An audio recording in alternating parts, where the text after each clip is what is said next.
আসসালামু আলাইকুম বন্ধুরা, কেমন আছেন আপনারা? আজকে আবার একটি ছোট্ট জার্নি আপনাদের সাথে শেয়ার করব, তার জন্যই ভিডিওটি করেছি। আশা করি শেষ পর্যন্ত ভিডিওটি দেখবেন, খুব ভালো লাগবে।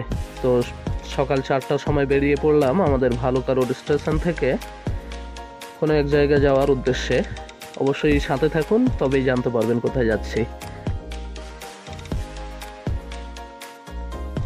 সারা রাতের ক্লান্তি নিয়ে আবারও বাইরের দৃশ্য উপভোগ করতে করতে আমরা ঠিক পৌঁছে চলেছি আমাদের গন্তব্যের দিকে।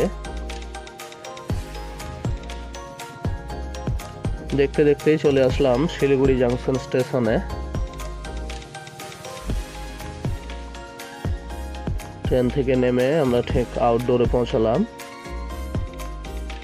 শিলিগুড়ি জাংশন আউটডোর অবশ্যই আপনারা চিনতে পারবেন বা দেখে বুঝতে পারছেন। সেখান থেকে অবশ্যই আমাদের একটা জায়গা যাওয়ার কথা, সেই জন্যই আবারও বোলেরোতে উঠে পড়লাম।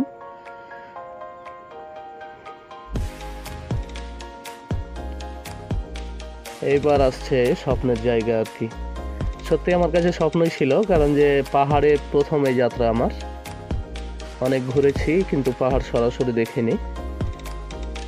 খুব সুন্দর লাগছিল। অবশ্যই এরকম আল্লাহর অপরূপ সৃষ্টি দেখতে খুবই ভালো লাগে, আর যদি সেটা কাছে থেকে হয় তাহলে তো কোনো কথাই নেই।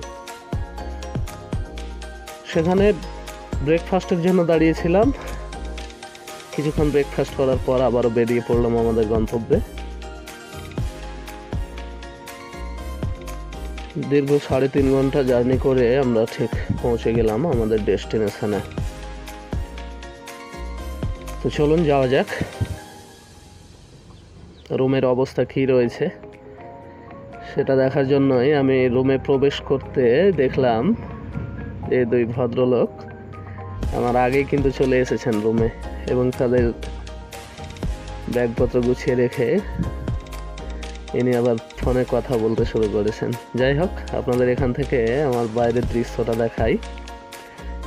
মাশাআল্লাহ, অতিরিক্ত সুন্দর লাগছিল। কেমন লাগছে আপনাদের অবশ্যই কমেন্টে জানাবেন।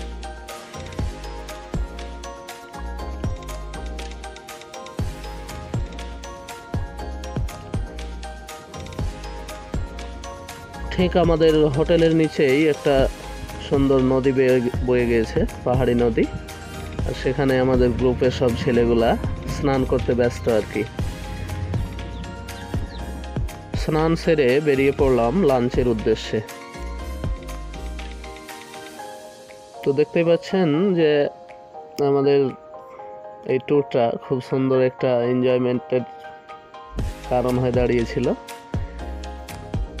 এই লাঞ্চের জায়গাটা থেকে বাইরের দৃশ্যটা খুব সুন্দর দেখাচ্ছিল।